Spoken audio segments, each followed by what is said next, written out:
उस दरवाजे पर, ऐसे घर पर भगवान का रोज प्रवेश होता है। और भगवान प्रवेश करते हैं, उसके बाद में अचल होकर के वहीं पर विराजमान हो जाते हैं घर को पवित्र करने के लिए।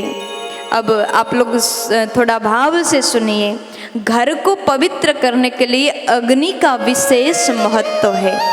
जिस घर में अग्नि प्रज्वलित होता है उस घर में भगवान प्रवेश करते हैं। जिस घर में सुबह शाम हवन किया जाता है उस घर में भगवान अत्यंत प्रसन्न होकर के निवास करते हैं।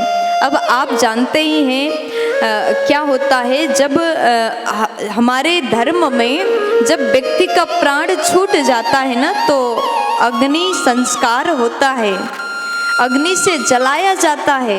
और व्यक्ति अगर धर्मात्मा हो, धार्मिक प्रवृत्ति का व्यक्ति हो, तो अग्निदेव एक रूप से उस व्यक्ति को लेकर के परमात्मा तक पहुंचा देते हैं। कैसे पहुंचाते? जैसे कोई भूले हुए को अपने ही उसके मंजिल तक ले जा रहा हो, इस प्रकार से अग्निदेव उस व्यक्ति को भगवान तक पहुंचाते हैं। अग्नि अत्यंत पवित्र है। घर में रोज दीपक जलाएं, घी के दीपक जलाएं और रोज हवन करें। अब माताएं, क्योंकि घर में पूजा पाठ करने की बात आए तो बाबा लोग के पास तो इतना टाइम है ही नहीं, उनको बाहर भी जाना, ऑफिस भी जाना, विविध प्रकार के काम होते हैं। तो घर में हवन, घर में पूजा पाठ माताएं ही करती हैं। तो आप जितनी माताएं यहाँ बैठी और जो मुझे अभी सुन रहे हैं ना, सब नियम बना लीजिएगा, घर में रोज हवन करो।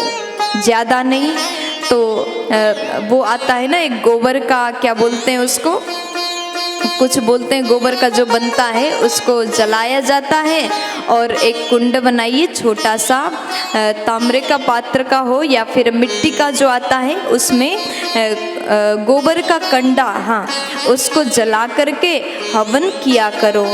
रोज 5 आहुति दिया करो, जितना हो सके भगवत नाम उच्चारण करके घी से हवन किया करो। ऐसा करते हैं तो आपके घर में नकारात्मक ऊर्जा नहीं रहेगा। ऐसे घर में गोविंद प्रवेश करते हैं, ऐसे घर के दरवाजे से भगवान प्रवेश करते हैं। और आपके घर के व्यक्ति बड़े ही क्रोधी स्वभाव के हैं। घर के लोग मांस खाते हैं, मदिरा पीते हैं, लहसुन प्याज खाते हैं, तो भी आप हवन को मत छोड़ो। और आप हवन करती, ये हवन के धुआं घर में गूंजता है ना, तो जहाँ तक आपके हवन के धुआं गूंजता है वहाँ तक सकारात्मक ऊर्जा पहुँच जाता है, सकारात्मक एनर्जी पहुंच जाता है। और धीरे धीरे धीरे धीरे घर में रहने वाले लोगों के मन भी बदल जाता है। हवन में इतनी शक्ति। और कुछ लोग कहते हैं हवन करें, माताओं को कह दिया हवन करो। अब देखो, माताएं हवन कर सकती हैं, क्यों नहीं कर सकती? देखा जाए तो धर्म की रक्षक माताओं को बताया गया, माताओं को कहा गया। जो लोग कहते हैं ना माताएं कुछ नहीं कर सकती, पूजा पाठ नहीं कर सकती, हवन नहीं कर सकती, तो सुन लो ध्यान दे करके, शास्त्र प्रमाण है, माता वृंदा गार्गी भी हवन किया करती थी। घर के शांति के लिए, घर में रहने वाले परिवार के सुख शांति के लिए, उनका दिमाग सही चले, उनके क्रोध शांत हो जाए, सब परिवार सुखी रहे, इसके लिए माताएं अपने भाव से थोड़ा सा हवन कर सकती हैं, घर में पूजा पाठ कर सकती हैं। माताएं घंटी बजा करके पूजा आरती कर सकती हैं, माताएं शंख भी बजा सकती हैं। अब कहा गया शंख नहीं बजाना चाहिए माताओं को, क्यों कहा गया? हम लोग क्यों पर नहीं जाते? बस थोड़ा सा 2 शब्द सुन ले, उसी को प्रमाण मान लिए। कोई भी चीज़ सुनते हो तो प्रमाण को ढूंढो, बिना प्रमाण के विश्वास मत करो।